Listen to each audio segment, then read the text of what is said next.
Welcome. Sangeeta Bhalsingh या माझ्या YouTube चॅनलवर तुम्हा सर्वांचे हार्दिक स्वागत. आपण इयत्ता 12वीची बोर्ड प्रश्नपत्रिका आणि उत्तरपत्रिका पाहणार आहोत. विषय आहे इकॉनॉमिक्स किंवा अर्थशास्त्र. 49 या विषयाचा कोड नंबर आहे.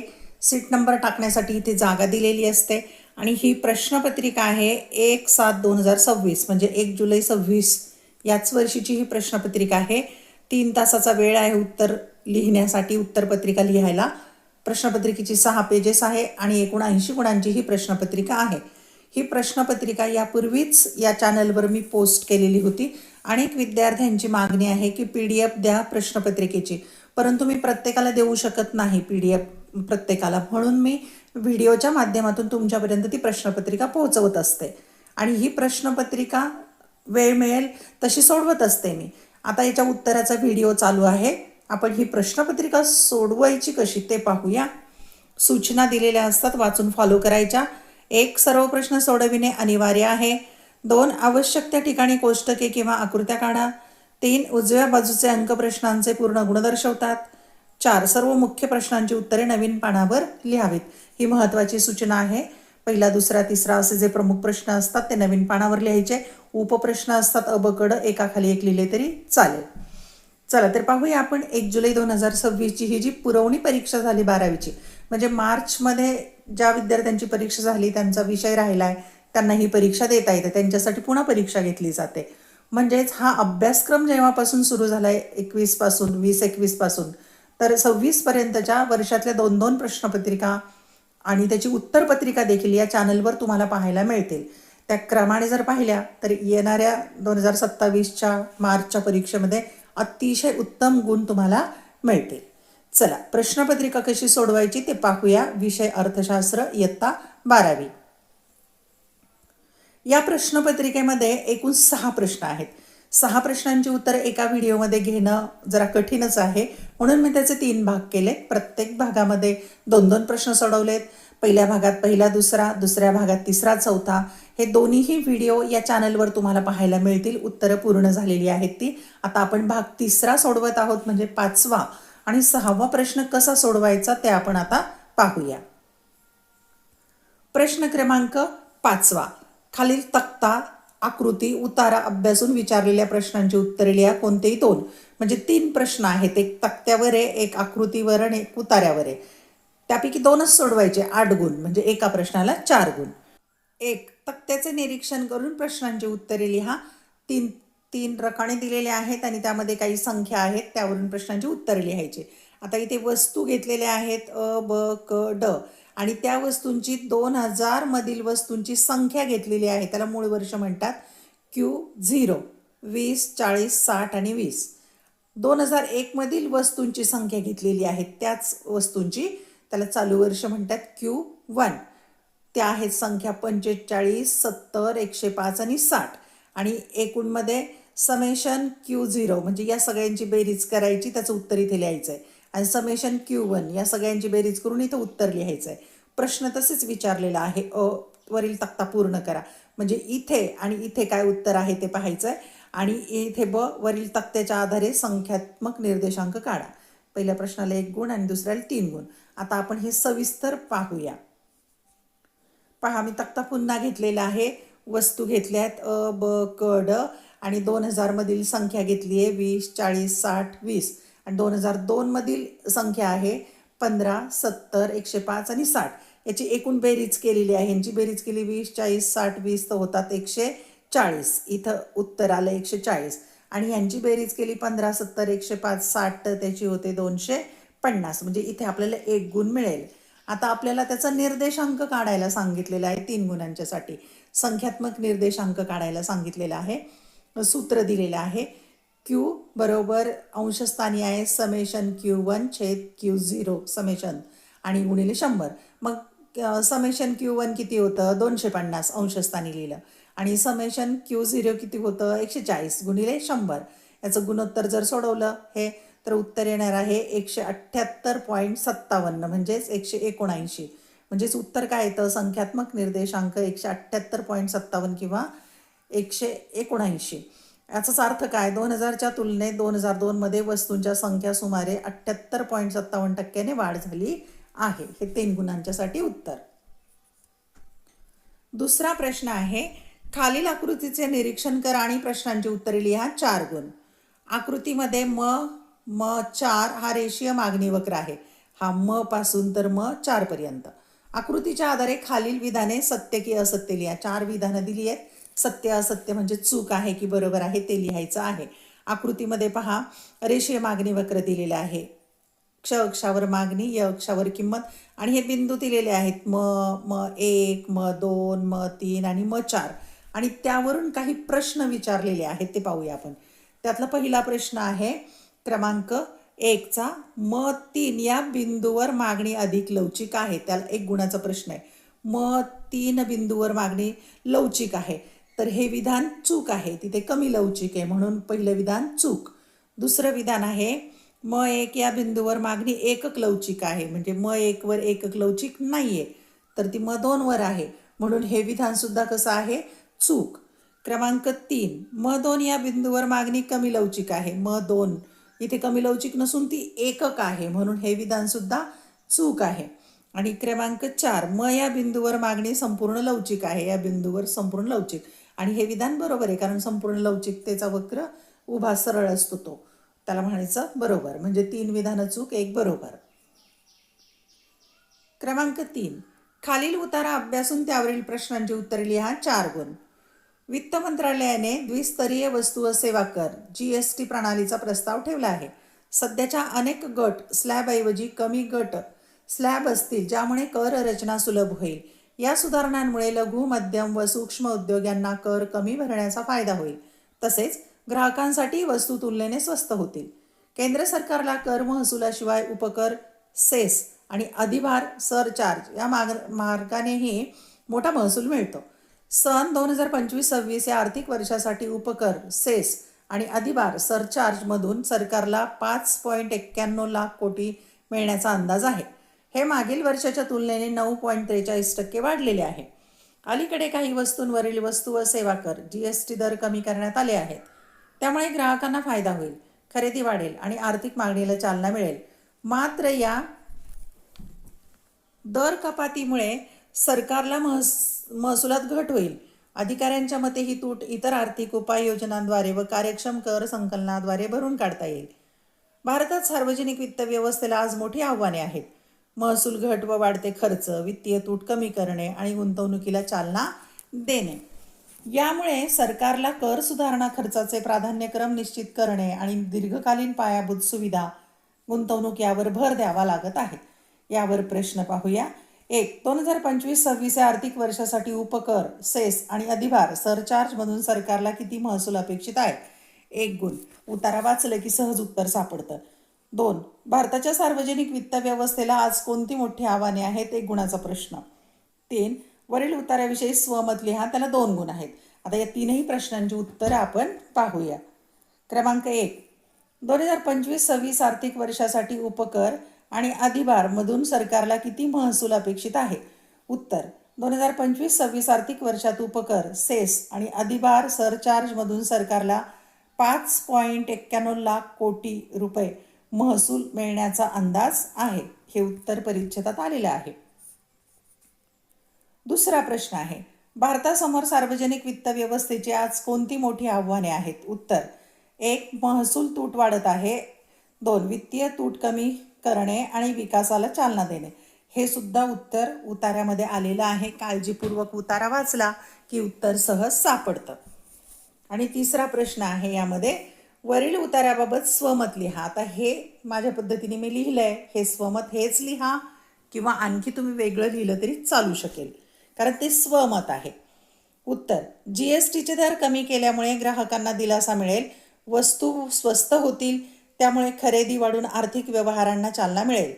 तसेच सरकारला उपकर आणि अधिभारातून मोठा महसूल मिळाल्याने विकास कामांसाठी निधी उपलब्ध होईल. त्यामुळे कर रचनेत समतोल राखून ग्राहक आणि सरकार या दोघांच्याही हिताचा विचार करणे आवश्यक आहे. प्रश्न क्रमांक शेवटचा 6वा प्रश्न. खालील प्रश्नांची सविस्तर उत्तरे लिहा. कोणतेही 2. 3 प्रश्न दिलेत, 2 सोडवायचे आणि 16 गुण आहेत, म्हणजे एक प्रश्न 8 गुणांच्यासाठी. पण आपण आता तीनही प्रश्न इथे सोडवणार आहोत.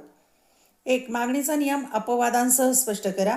2. राष्ट्रीय उत्पन्नाची व्याख्या सांगून राष्ट्रीय उत्पन्नाची वैशिष्ट्ये स्पष्ट करा. 3. भारतातील नाणे बाजाराची भूमिका स्पष्ट करा. क्रमांक 1. मागणीचा नियम अपवादांसह स्पष्ट करा. उत्तर: मागणीचा नियम म्हणजे लॉ ऑफ डिमांड, त्याची प्रस्तावना लिहायची, त्याला 1 गुण असतो. सन 1890 प्रकाशित झालेल्या अर्थशास्त्राची मूलतत्वे या ग्रंथात प्राध्यापक अल्फ्रेड मार्शल यांनी मागणीच्या नियमाची मांडणी केली आहे. या नियमाद्वारे किंमत व मागणी यातील परस्पर संबंध स्पष्ट केला आहे. सिद्धांताचे विधान. प्राध्यापक अल्फ्रेड मार्शल यांच्या मते इतर परिस्थिती स्थिर असताना वस्तूची किंमत वाढली असता मागणी घटते आणि वस्तूची किंमत कमी झाली असता मागणी वाढते. दुसऱ्या शब्दात, इतर परिस्थिती कायम असताना वस्तूच्या किमतीत वाढ होते तेव्हा वस्तूच्या मागणीत घट होते आणि जेव्हा वस्तूच्या किमतीत घट होते तेव्हा वस्तूच्या मागणीत वाढ होते. अशा प्रकारे किंमत आणि मागणीचा संबंध व्यस्त स्वरूपाचा म्हणजेच परस्पर विरोधी असतो. सूत्र: dx बरोबर कंसाच्या बाहेर f कंसामध्ये px. हे सूत्र पण लिहा, महत्वाचं आहे. खालील उदाहरणाच्या सहाय्याने मागणीचा नियम पत्रक आणि आकृतीच्या सहाय्याने स्पष्ट केला आहे. आता मागणी पत्रक दिलेलं आहे. क्ष वस्तूची किंमत रुपयामध्ये, क्ष वस्तूची मागणी किलोमध्ये. किंमत 50, 40, 30, 20, 10 अशी कमी होत गेली आणि क्ष वस्तूची मागणी 1, 2, 3, 4, 5 अशी वाढत गेली. आता यावरून आपण तक्त्याची माहिती घेतलेली आहे. आकृती काढूया किंवा वक्र. मागणीचा वक्र काढायचा. य अक्षावर किंमत घ्यायची, क्ष अक्षावर मागणी घ्यायची आणि तक्त्यामध्ये जे आहेत दिलेले बिंदू जोडायचे. म आणि म हा मागणी वक्र डावीकडून खाली येणारा तयार होतो. बिंदू जोडले की हा वक्र तयार होईल. त्याचं स्पष्टीकरण लिहायचं. आकृतीमध्ये क्ष अक्षावर वस्तूची मागणी आणि य अक्षावर किंमत दर्शवली आहे.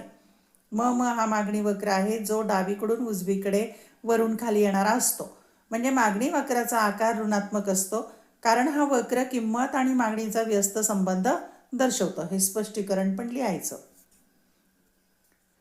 मागणीच्या नियमाचे अपवाद. मागणीच्या नियमाचे काही अपवाद आहेत. याचाच अर्थ काही अपवादात्मक परिस्थितीत वस्तूची किंमत वाढते तेव्हा उपभोक्ता अधिक वस्तूंची खरेदी करतो आणि किंमत कमी झाल्यावर कमी वस्तूंची खरेदी करतो. अशा वेळी मागणी वक्र डावीकडून उजवीकडे खालून वर जाणारा असतो. मागणी वक्रातील धनात्मक संबंध आकृतीच्या सहाय्याने स्पष्ट केला आहे. ही आकृती पण काढायची. मागणीचा अपवादात्मक वक्र म्हणतात. अपवादात्मक मागणी वक्र. क्ष अक्षावर मागणी, य अक्षावर किंमत आणि डावीकडून उजवीकडे जाणारा म हा मागणीचा वक्र आहे. अपवादात्मक. ही आकृती पण काढा आणि काही मुद्द्यांचं स्पष्टीकरण पण लिहायचं. 1. गिफेनचा विरोधाभास. कनिष्ठ वस्तू किंवा हलक्या प्रतीच्या वस्तू म्हणजे गिफेन वस्तू की ज्या वस्तूंच्या किमती कमी झाल्या तरी त्यांच्या मागणीत वाढ होत नाही. अशा वेळी जेव्हा वस्तूंची किंमत कमी होते तेव्हा त्या वस्तूची मागणी कमी होते. सर रॉबर्ट गिफेन यांनी इंग्लंडमध्ये कनिष्ठ दर्जाच्या वस्तूंमधील संबंध शोधून काढला. जेव्हा पावाच्या किमती कमी होतात तेव्हा व्यक्ती त्यांची अधिक खरेदी करीत नाहीत कारण त्यांची खरेदी शक्ती आणि वास्तव उत्पन्नात वाढ होते आणि त्याऐवजी ते उच्च दर्जाच्या वस्तू उदाहरणार्थ मांस खरेदी करण्यास प्राधान्य देतात. यालाच गिफेनचा विरोधाभास असे म्हणतात. 2. भविष्यकालीन किमतीचा अंदाज. जेव्हा लोकांना भविष्यकाळात वस्तूंच्या किमती वाढतील असा अंदाज असेल तेव्हा हा मागणीचा नियम खरा ठरणार नाही. अशा परिस्थितीत वस्तूंच्या किमती वाढत असताना देखील उपभोक्ते अधिक मागणी करतात. उदाहरणार्थ दीपावलीच्या अगोदर साखर, तेल यासारख्या वस्तूंच्या किमती वाढत असतानाही उपभोक्ते वाढत्या किमतीला मागणी करतात कारण दीपावलीमध्ये किमती अधिक वाढण्याची शक्यता असते. 3. प्रतिष्ठेच्या वस्तू. मौल्यवान वस्तू जसे हिरे, सोने इत्यादी प्रतिष्ठादर्शक वस्तू आहेत. म्हणून श्रीमंत व्यक्ती अशा वस्तूंच्या किमतीत वाढ झाली तरीही अधिक वस्तू खरेदी करतात. 4. किमतीचा आभास. अनेक वेळा उपभोक्त्यांना असे वाटते की जास्त किमतीच्या वस्तू चांगल्या दर्जाच्या असतात आणि म्हणूनच त्या वस्तूंच्या मागणीत मोठ्या प्रमाणात वाढ होते. उदाहरणार्थ उच्च दर्जाच्या वस्तू. 5. अज्ञान. काही वेळेस व्यक्ती अज्ञानामुळे अधिक किंमत असतानाही वस्तू खरेदी करतात. हे तेव्हाच होऊ शकते जेव्हा उपभोक्त्याला इतर ठिकाणी त्या वस्तूंवरील किमतीबद्दल माहिती नसते. 6. सवयीच्या वस्तू. चहासारख्या विशिष्ट वस्तूंच्या उपभोगाची सवय असल्यास अधिक किमतीलाही गरजेनुसार खरेदी केली जाते. प्रश्न दुसरा आहे, राष्ट्रीय उत्पन्नाची व्याख्या सांगून राष्ट्रीय उत्पन्नाची वैशिष्ट्ये स्पष्ट करा. उत्तर, राष्ट्रीय उत्पन्न समितीने केलेली व्याख्या. राष्ट्रीय उत्पन्न म्हणजे एखाद्या विशिष्ट कालखंडात निर्माण करण्यात आलेल्या वस्तू आणि सेवांचे दुहेरी मोजदाद होऊ न देता केलेले मापन होय. 1. स्थूल आर्थिक संकल्पना.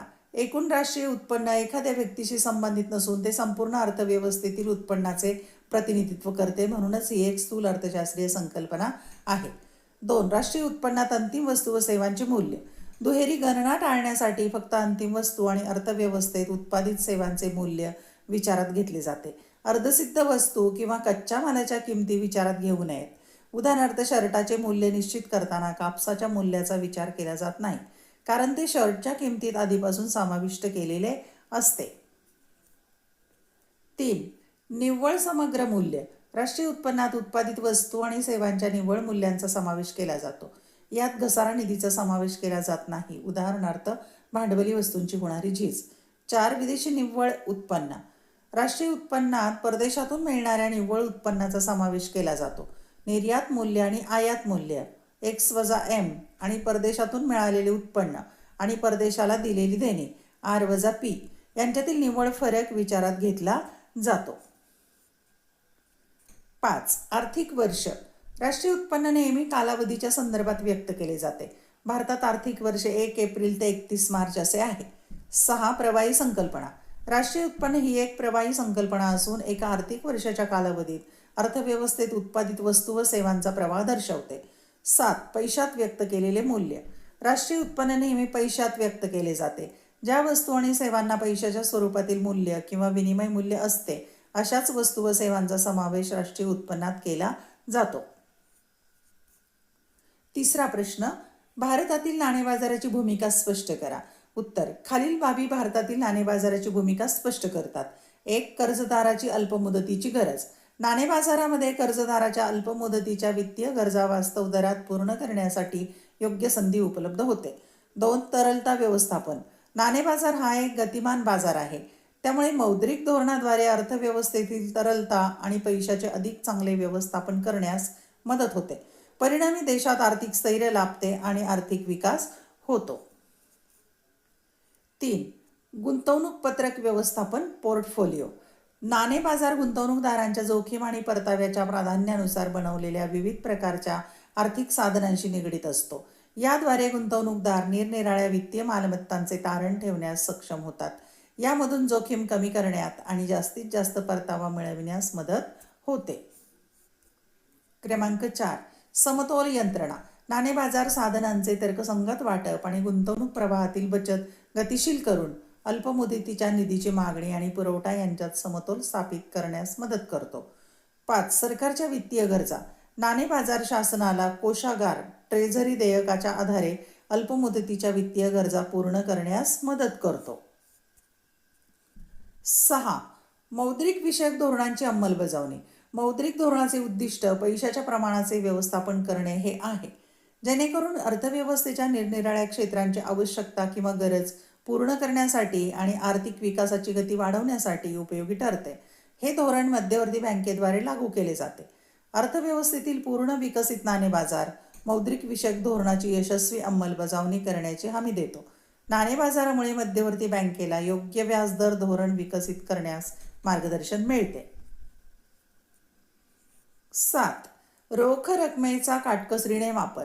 नाणे बाजाराचा संबंध प्रत्यक्ष पैशाशी नसून पैशाचा निकटचा किंवा जवळचा पर्याय असलेल्या विविध वित्तीय साधनांशी असतो. त्यामुळे रोख रकमेचा काटकसरीने वापर होतो. 8. वाणिज्य, उद्योग आणि व्यापार वृद्धी. नाणे बाजारामध्ये अल्पमुदतीच्या निधीची तातडीने गरज असलेल्या स्थानिक आणि आंतरराष्ट्रीय व्यापाऱ्यांना हुंडी वटवण्याची सुविधा उपलब्ध असते. शिवाय नाणे बाजारात कृषी आणि लघु उद्योगांसाठी खेळते भांडवल उपलब्ध होते. धन्यवाद. अशा प्रकारे आपण यावर्षीची म्हणजे 1 जुलै 2026ची अर्थशास्त्राची बोर्ड परीक्षेची प्रश्नपत्रिका आणि उत्तरपत्रिका दोन्ही सोडवलेली आहे. सूचना अशी आहे की 2020-21ला हा अभ्यासक्रम सुरू झाला तेव्हापासूनच्या दरवर्षीच्या 2 प्रश्नपत्रिका उत्तरपत्रिका या चॅनलवर तुम्हाला पाहायच्या असतील तर या चॅनलची प्लेलिस्ट एकदा नक्की पाहून घ्या. आवडलेले व्हिडिओ लाईक, कमेंट, शेअर जरूर करा. अभ्यासासाठी खूप खूप शुभेच्छा.